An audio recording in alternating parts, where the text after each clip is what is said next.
What's your view on my controversial take of the opening round of the World Cup, which hasn't even finished yet? I'm going to drop 3 controversial issues here, so feel free to disagree or instruct me in any way you think you may want to. But the very first point is the ball. The ball itself. I haven't heard anyone talk about this, but I am convinced on something about the ball. Now, you may think back to 1994 when America were hosting. FIFA wanted to bring in a special ball to try and entice the crowd to become fans of the world game. And what did they do back then? They built the Questra. You remember the Questra soccer ball? Now, if you went back in 1994, you may want to look up some footage and see what the ball does when it's in flight. Now, what does the ball do when it was in flight, the Questra? It will dip, it will swerve, and it will go in unpredictable ways. Now, I did that to try to create more goals, to get everyone excited about the game, so it would become huge in the United States, which, well, it probably is working. Now, this ball, I haven't seen a ball do this. What's it doing? I've never seen a ball move this quickly with this much power ever. Well, I kind of lie. If you're in Bolivia, in La Paz, when you're at altitude, the ball moves faster. But I haven't seen any other ball in history move this kind of speed. It goes like a rocket. When players strike it, it just goes. I've never seen so many players having massive strikes from outside the box and beyond, and they're scoring spectacular goals. A couple of awesome ones have been ruled out. But what do you think? Does this ball move faster? Well, in my view, it does. If you've seen a YouTube video or anything where they explain the making of the ball, feel free to drop a comment below and I might check it out, but it is moving quick.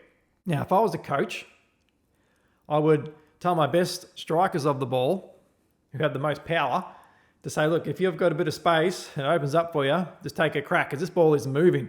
And not only that, then you've got your following strikers, what they can do when the ball is rocketed in, it'll either go in, or if you can keep it low enough, the keeper might spill it because it's going so fast, it's going to be hard to take, and a player can come in for a quick tap in. Maybe Ronaldo can score one of those tap ins. I said that just to make people angry. So that's my view on the ball. It has got more power than any other ball in history. The second controversial take is, who's going to win? Well, it doesn't really matter what anyone else does because France is going to win. Now, the controversial point I have about it is this is the top 3 team to ever play in a World Cup. So you got the 1970s Brazil, led by Pelé, which is the best. Then you got probably the early 2000s Brazil, or the 2000s Brazil, where you got Ronaldo, Nazario, Rivaldo, Ronaldinho, Roberto Carlos, some elite players. But I'd say this France team is up there with those 3. It's probably the third, could even challenge the second one. So feel free to argue with that, but they're so good. They've got 3 players who are worthy Ballon d'Or winners. You got Mbappe, Dembele, who's already won one, and you got Elise, whose season with Bayern has been mind-blowing. Of course, Real Madrid wanted to make an offer, but Bayern said, don't even think about it. He's not for sale. And they bring on superstars off the bench. They bring on Cherki. Correct me on how to pronounce that name. From the land down under, we don't always pronounce these names correctly. But they've just got superstars everywhere. Surely they'll win it, and they may just humiliate some teams along the way. Now, the next controversial point, it's always controversial, is Messi and Ronaldo. Should they be playing? Are they good enough? I have to admit, my very first thought was I was a little bit worried that Messi wouldn't have what it takes to bring the heat. I thought possibly he's going to be involved in creating play. I never doubted that. Maybe even create a few assists, if not start the play off. But not only has he done that, but he's also been scoring. He scored all their goals so far. This is before their last group game. Nearly all the goals, he's actually even started the play. And really stood out with the last one he scored. He came in from the wing. He set the play up, set up Alvarez. Alvarez missed a sitter. Messi had to come in and then finish the own play that he started and set up for someone else. So Messi's still bringing the heat. Now, what about Ronaldo? We're a bit worried about him in the first game. He didn't score. He looked a bit rough. Then he scored against Uzbekistan and he was back. He was telling everyone. So should Ronaldo be playing? In my view, definitely off the bench for the last 20 or 30 minutes. Because he can come in and he can run around a lot more.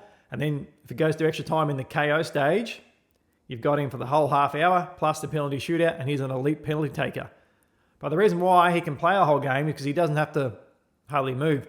So he sits here, say your defence is this side, your goal's down here. He'll just sit about here. Even if the play is happening here, he's offside, but he doesn't care. All they do is once Portugal win the ball here. They just zip it straight out to one of the wings. And as soon as they whip it out to one of the wings, here's Ronaldo. He's now onside. And he's got a very short little jog to get into the box. And he's got all his energy built up to strike the ball with max energy. He doesn't have to worry about running around. So that's why he just walks, little zip, walks, little zip. So he can play a whole game based upon that. Now, what else does he contribute? When the ball's happening all around here, probably not much. That's where the argument is he shouldn't be playing. They could have an extra man in to do all this stuff, and the other man can help back here and sprint forward, whereas Ronaldo cannot help. He has to stand here and then walk forward.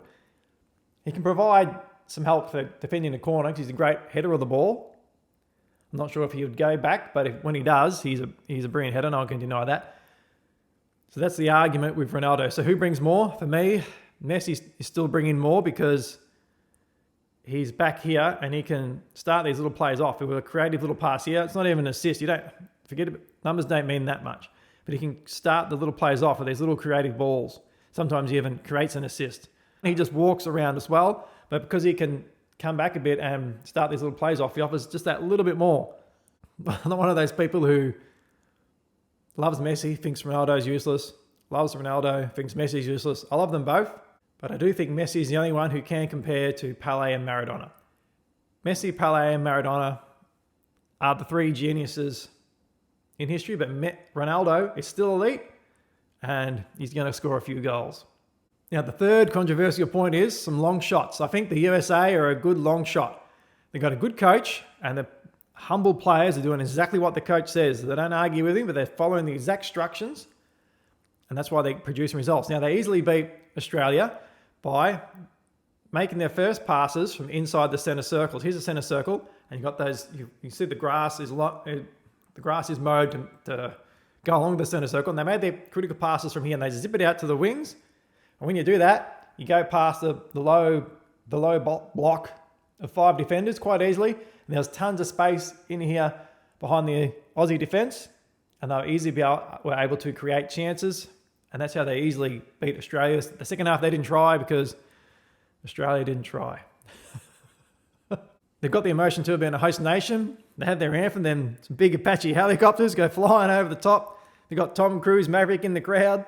That'd have to inspire anyone. That's why I think, I'm not sure which way the draws are going to go, but they've definitely got the potential to rattle a few bones and take this game a little bit further than what some people thought, depending on the draw. Another one is to watch. I know Rafinha is now out. I'm not sure if he's out for the whole tournament, but he did a hammy. A hell of a player to lose, but they've got Carlo Ancelotti. Brilliant coach, one of the greatest of all time, and he's going to mix it up. And even this week, Vinny Jr. said, he asked me to do something that I wasn't sure on, but then I did it, and I played heaps betting on his more chances. He goes, I listened to Carlo. So Carlo knows what he's doing. He's going to mix it up. So Brazil, despite not being, an awesome result that we're used to, they could have a chance because they got Ancelotti, and maybe Neymar will score a goal and make a few people happy. So there's my few little controversial takes on the opening round of the World Cup, which hasn't even finished yet. Do you agree or disagree? Drop a line below, or any other topics you want me to cover. So who would you rather listen to? Is Zlatan Ibrahimovic and Thierry Henry, or me? Now, don't answer that question. We don't want to know. Like and subscribe and join in the conversation for my controversial takes on the world game.